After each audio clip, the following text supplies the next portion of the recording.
Hello everybody, welcome to लक्ष्य 120। स्वागत है आप सभी का लक्ष्य 120 में। So we have started our science and technology for the prelims 2026। ठीक है, तो हम लोगों ने लास्ट लेक्चर में देखा था हमारा बायोटेक्नोलॉजी एंड पब्लिक हेल्थ, है ना। तो इस वाले लेक्चर में we are moving forward with nano technology, space technology and information technology. So we will discuss these topics है ना from static point of view, and if you want to do current affairs for science and technology you can watch the video of PT6 365 uploaded on the SSIP channel, है ना। वो link हम यहाँ पर pin कर देंगे जिससे आप ये वीडियो देख लो। So we have discussed in the first lecture itself in the strategy video that what should be our strategy for the science and technology, how PYQs are important, है ना। How will you identify, because science and technology is a ocean, है ना, ये एक ocean की तरह है। अब साइंस एंड टेक्नोलॉजी में आपको एक ओशियन से अगर आपको टॉपिक्स निकालने हैं तो आपके लिए एक ही चीज़ इम्पॉर्टेंट है, दैट इज़ PYQs, जिसमें आपको थीम्स मिलेंगी, ट्रेंड्स मिलेंगे, पैटर्न्स मिलेंगे और उसकी एनालिसिस करनी है आपको। इम्पॉर्टेंट चैप्टर्स आपको वहीं से मिलेंगे। जो मैं बायोटेक के बारे में बात कर रहा था, लास्ट चैप्टर जो हमारा जो लास्ट लेक्चर था, it was about biotechnology and public health. Why we discussed that chapter in great detail? Because that is important for the prelims examination on the basis of PYQ analysis, है ना। Biotechnology से हर साल 2 से 3 question पूछे जा रहे हैं, तो वो आपको डिटेल में आना चाहिए। So here is a brief about me. My name is Vikas Sharma and here is my marksheet of 2021, 22, my mark sheet of 23 mains and my admit card of 25 mains. So let's get started with the next chapter.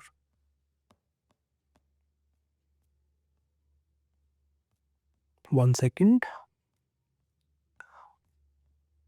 Yes, nanotechnology. So what is important for prelims is the definition of nanotechnology, because examiner can frame a simple question that what is nanotechnology, है ना। तो वो nano technology की एक definition की 10 की power -9 is nanotech, any element. अब there are changes in the property when we see a element at the nano technology nano level, है ना। जब हम नैनो लेवल पर किसी एलिमेंट को देखते हैं तो उसकी प्रॉपर्टीज में कुछ चेंजेस होते हैं। वो चेंजेस क्या हैं? कुछ चेंजेस जो हैं आपके फिजिकल होते हैं, कुछ चेंजेस आपके केमिकल होते हैं, कुछ आपके ऑप्टिकल होते हैं, कुछ इलेक्ट्रॉनिक होते हैं। फॉर एग्जाम्पल, जो आपकी आप एल्यूमिनियम है, अगर एल्यूमिनियम नॉर्मल जो साइज है उसमें कोई इशू नहीं है, पर जब एल्यूमिनियम आपकी नैनो स्केल पे होती है तो वो एक्सप्लोसिव हो जाती है। तो ये केमिकल चेंज हो गया, रिएक्टिविटी चेंज हो गया।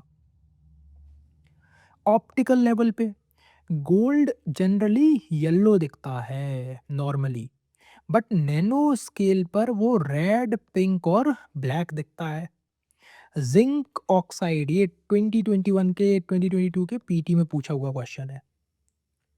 सनस्क्रीन नॉर्मली वाइट दिखती हैं पर नैनो स्केल पर वो ट्रांसपेरेंट होती हैं। ये टेक्नोलॉजी का यूज ही है। That kind of linkages are important for the examination. Physical changes, strength बढ़ जाएगी, मेल्टिंग पॉइंट कम हो जाएगा, ग्रेफाइट से graphene. This is important for the mains examination, so I am leaving this topic for the mains. Now we will discuss space technology, which is another important field to study for the science and technology. What is space? Space refers to a void or a vacuum that exists between the celestial bodies contain a very low density of particles, helium and hydrogen. आपके लिए यहाँ लिख भी देता हूँ, by chance आपको अगर शायद ये ना दिखे तो एक second, let me. Helium and hydro HNH, ये स्पेस है आपका। स्पेस क्यों इंपॉर्टेंट है? Space technology, application of space technology, है ना, ये इंपॉर्टेंट है आपके लिए एग्जाम के पॉइंट ऑफ व्यू से। कम्युनिकेशन के लिए, रिमोट सेंसिंग के लिए, डुअल यूज़ है इसका, मिलिट्री में भी यूज़ है। जो हमने ऑपरेशन सिंदूर में अभी देखा था कि किस तरीके से हमने स्पेस टेक का नैरो पॉइंटेड, पहले हमारे पास 1999 में खुद का जीपीएस नहीं था। We were dependent upon the USA for the geo spatial technology. GPS के लिए हम यूएस पे डिपेंडेंट थे, but in the Operation Sindoor, we were not dependent on any foreign help for the GPS. We have our नाविक, जिससे हमारी pin pointed accuracy आई। ये कहाँ आएगा? स्पेस टेक्नोलॉजी में इसकी यूटिलिटी आ जाएगी। जियोपॉलिटिकल स्ट्रेंथ बढ़ा रहा है, कोलैबोरेशन कर रहे हैं हम रशिया के साथ, यूएस के साथ। आर्टेमिस अकॉर्ड जो हमने साइन किया है मून पे जाने के लिए यूएसए के साथ, मून पे जो ह्यूमन बींग्स को हम पहुंचा रहे हैं फिर से, तो वो कोलैबोरेशन जियोपॉलिटिकल स्ट्रेंथ को डिस्प्ले करता है। वो इंडिया के स्पेस स्टेशंस, मतलब जो आपके लॉन्चिंग स्टेशंस हैं, वो कहाँ कहाँ हैं? Kollam, Thumba, Satish Dhawan and new station इन तमिलनाडु, ये आपको पता होना चाहिए। When was ISRO founded? ISRO found कब हुआ? मैडम पीएम के टाइम पर, है ना। इन स्पेस क्या है? ये डिपार्टमेंट ऑफ स्पेस के अंदर आता है, एक ऑटोनमस ऑर्गेनाइजेशन है जो कि प्राइवेट पार्टिसिपेशन को प्रमोट करता है। इसरो के अंदर सब सेंटर्स कौन से हैं? अंतरिक्ष क्या है? अंतरिक्ष क्या है? एक नई कमर्शियल आपकी आर्म बनाई गई है, new space India limited, NSIL, जो कि स्मॉल लॉन्च व्हीकल्स को प्रमोट करेगा और प्राइवेट सेक्टर का पार्टिसिपेशन इंश्योर करेगा। What are the 4 fundamental forces? Strong nuclear forces, electromagnetic forces, weak nuclear forces and gravitational forces, that you should know that what are the 4 fundamental forces, ये आपको पता होनी चाहिए, exam के लिए important है ना। ऑप्शंस दे देगा यूपीएससी कि which among the following is not a fundamental force, वो आपको आइडेंटिफाई करना आना चाहिए। वेव्स कौन सी होती हैं, है ना, कितने टाइप की वेव्स हैं? Radio waves, microwaves, infra waves, V waves, UV waves, X-ray waves, gamma waves and cosmic waves. Frequency कब बढ़ती है? What is frequency? What is wavelength? That you should no.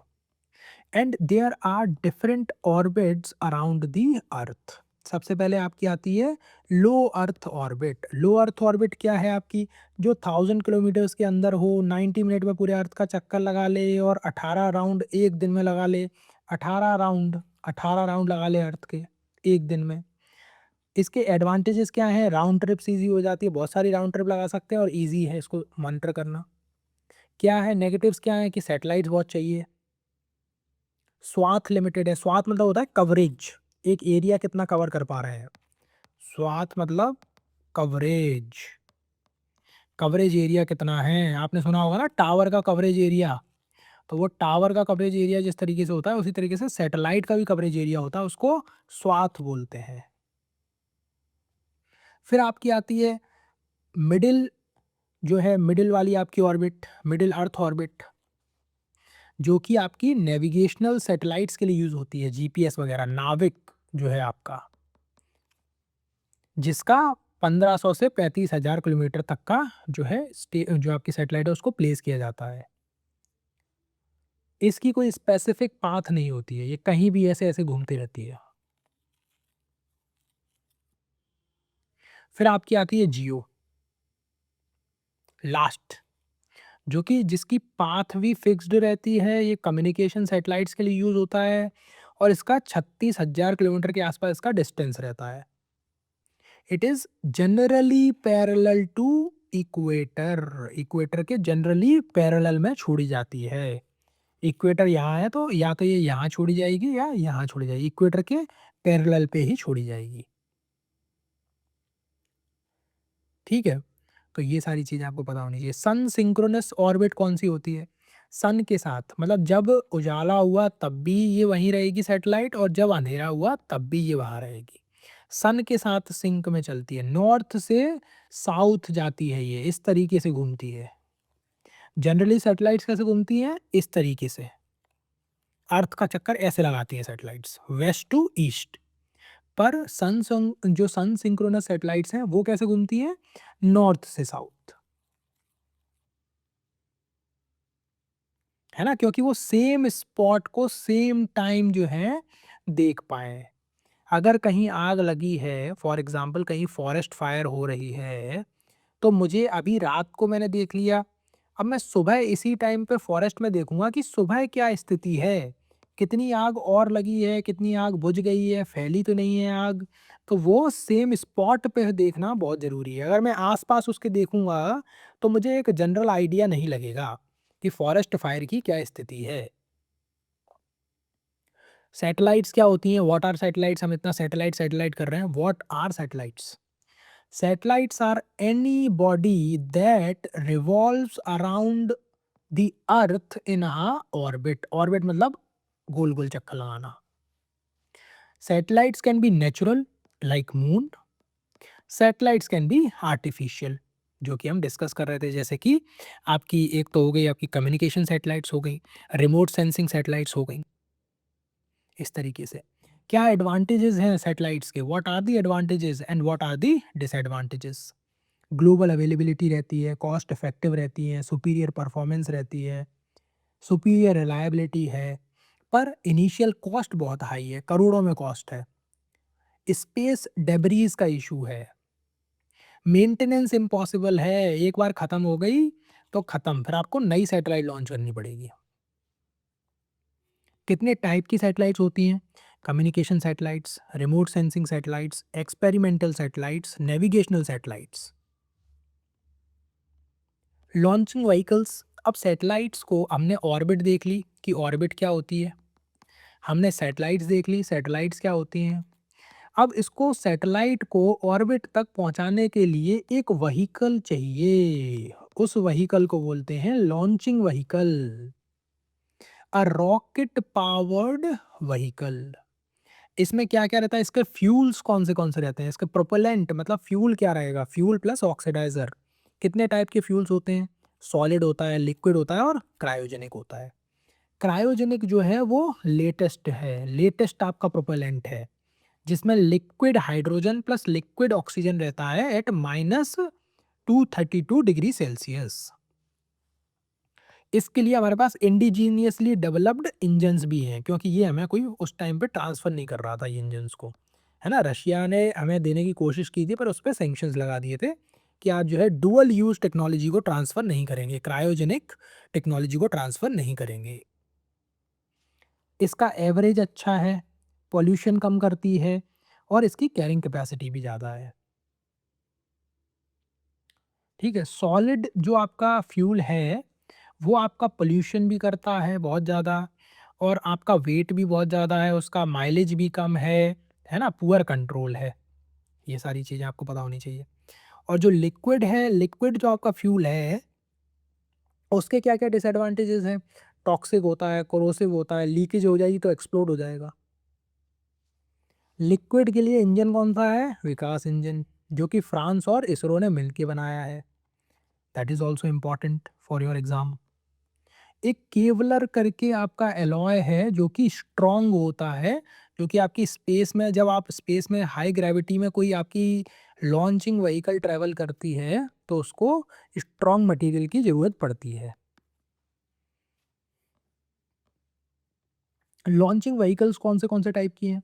सबसे पहले स्मॉल लॉन्चिंग व्हीकल, फिर आपकी polar launching vehicle, फिर आपकी GSLV. इसका क्या डिफरेंस क्या है? डिफरेंस जनरली वही है कि कौन सी सैटेलाइट जो है मतलब कौन सी लॉन्चिंग व्हीकल आपको किस स्टेज में ले जा रही है।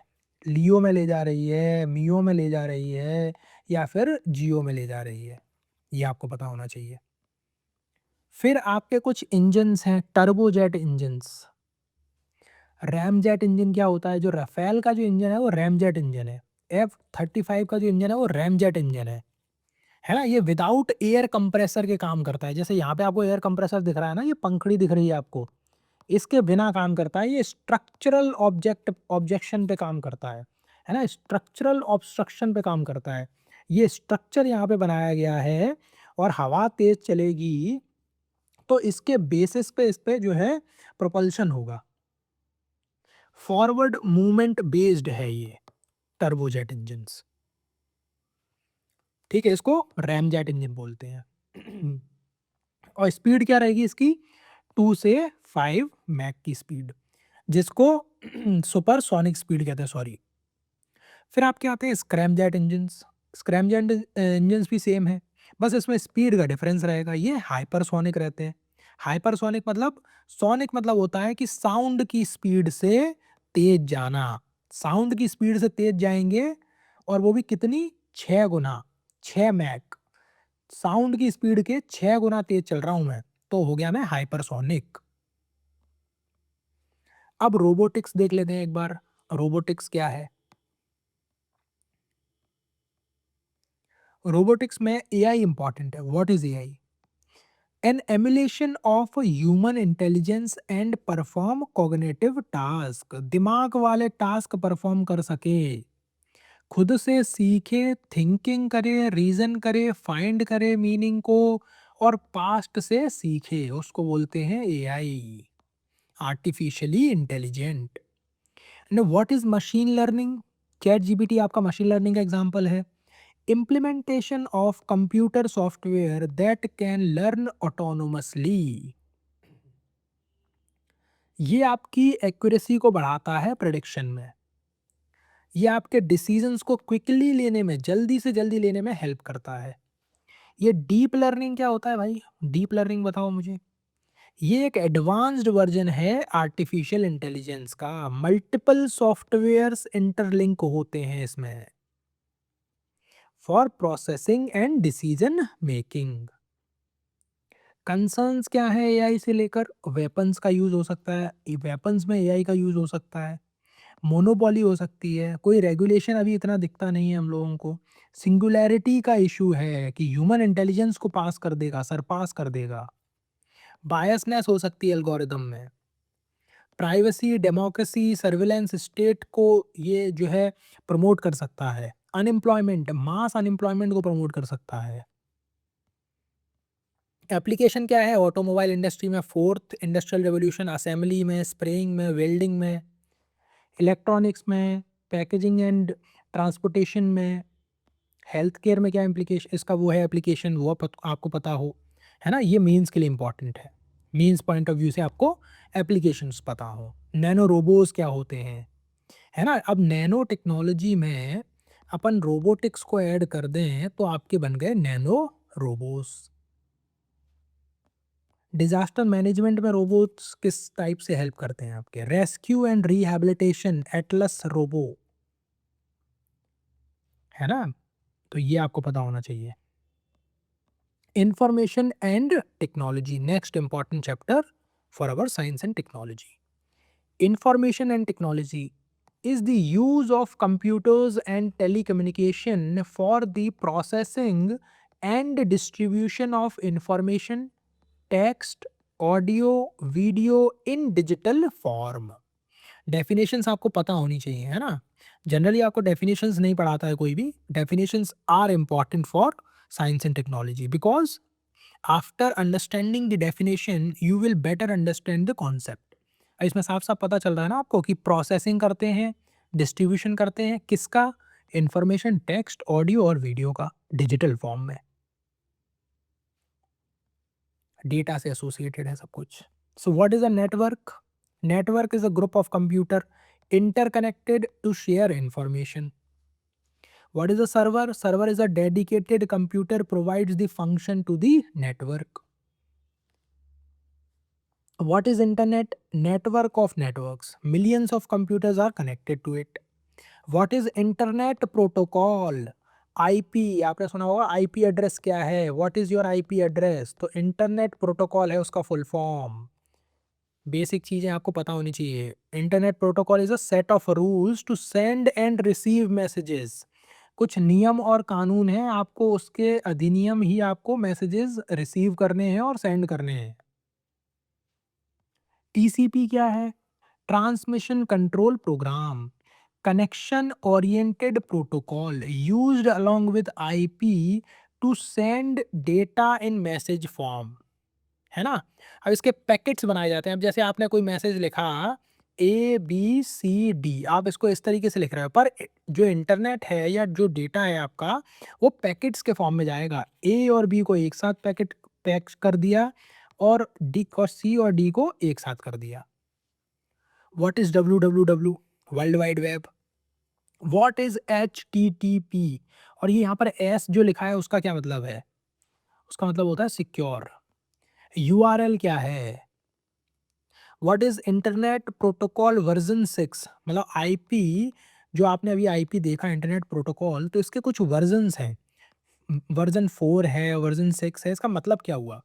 इसका मतलब यही है कि आपको कितने डोमेन, डोमेन ने मतलब है ना www.studysmart.iespcs.com, ये एक डोमेन नेम हो गया जो मैंने रजिस्टर करा लिया। ठीक है, इस तरीके से काम करता है ये। फिर कंप्यूटर नेटवर्क का क्लासिफिकेशन, वायर्ड हो सकता है और वायरलेस हो सकता है।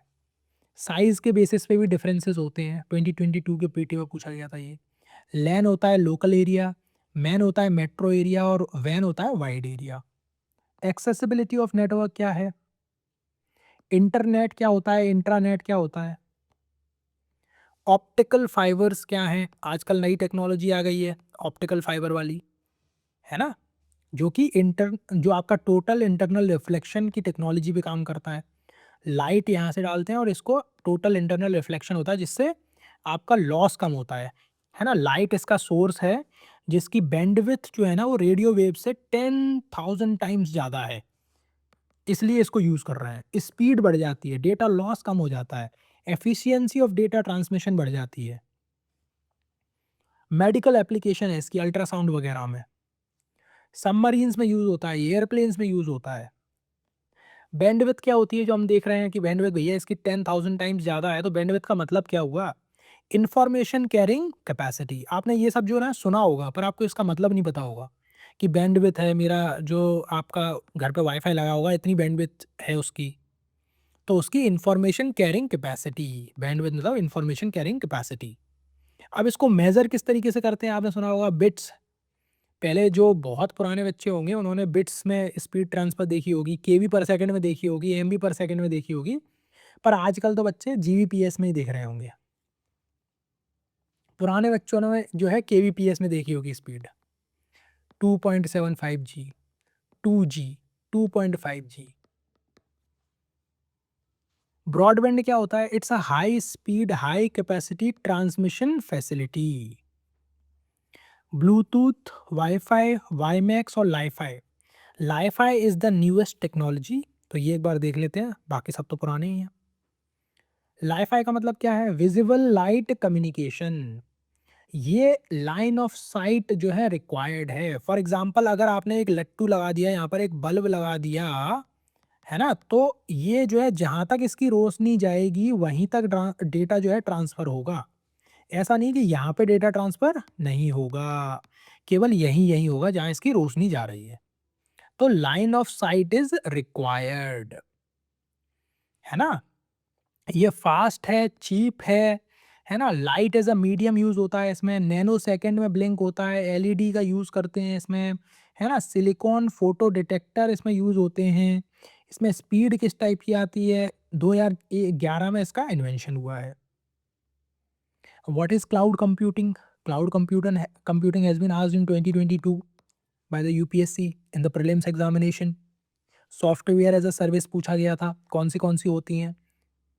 तो वो आपको पता तो हो कि what is cloud computing. They have asked software as a service which is under computing, cloud computing. So you must be aware about the cloud computing concept. Cloud computing is manipulating, configuring and accessing the applications online. या तो data हो आपका, कुछ भी हो, information भी हो सकती है, प्लेटफॉर्म हो सकता है और सर्विस हो सकता है। इसके 3 मॉडल्स हैं।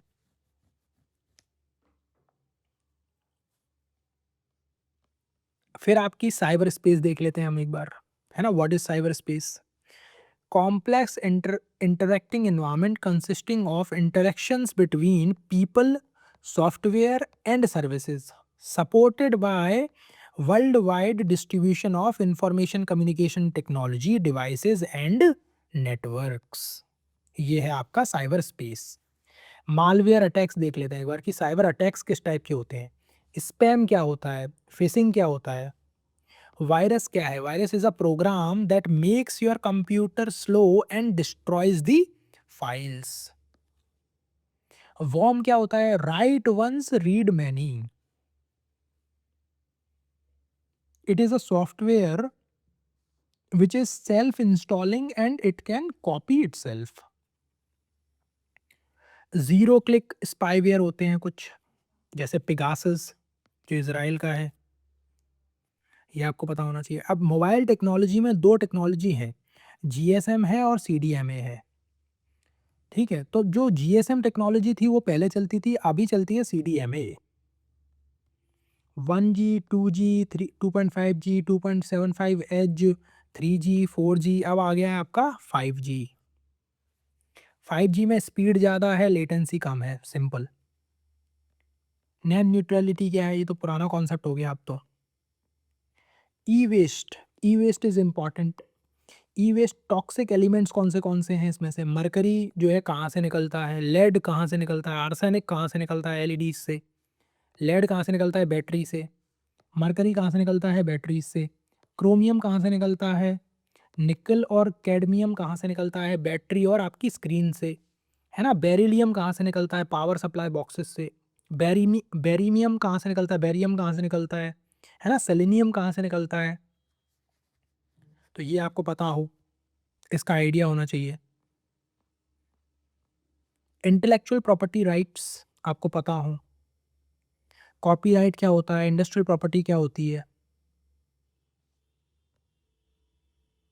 फिर आपकी कुछ बेसिक एनर्जी से रिलेटेड, एनर्जी की जो बेसिक्स है वो आपको पता होने चाहिए साइंस एंड टेक्नोलॉजी में।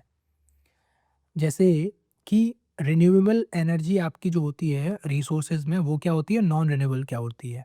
रिन्यूएबल मतलब इनएग्जॉस्टेबल, कभी ख़त्म ना होने वाली। Solar, wind, geothermal, hydro, biomass and ocean can be used again and again. Non renewable मतलब it can't be used again and again. एक बार मैंने कोल को बर्न कर लिया, फिर मैं उसको दोबारा बंद थोड़ी कर सकता हूँ, उससे वो एनर्जी थोड़ी आएगी।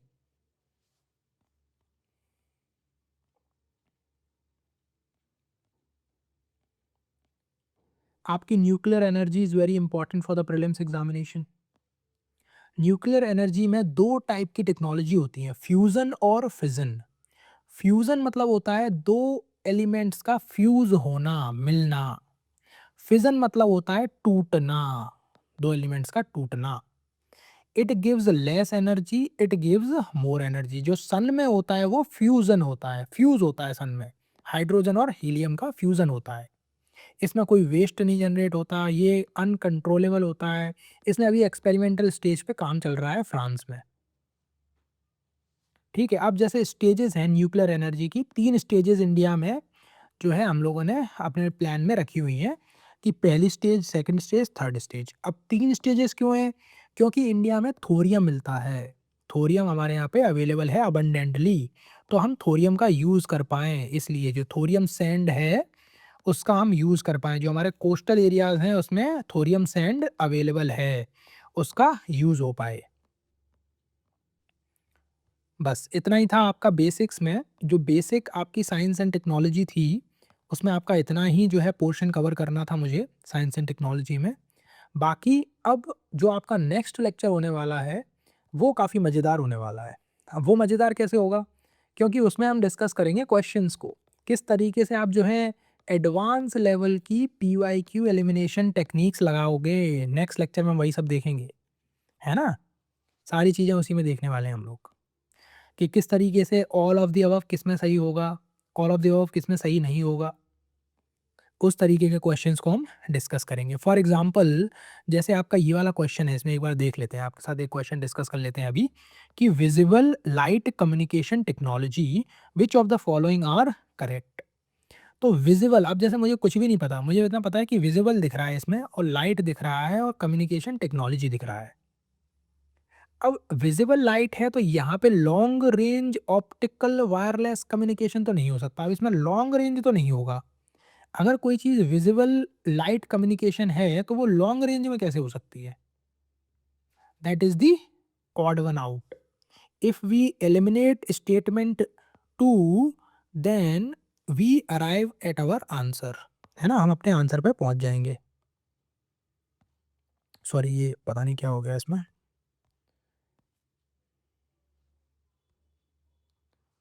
1 सेकंड, हाँ।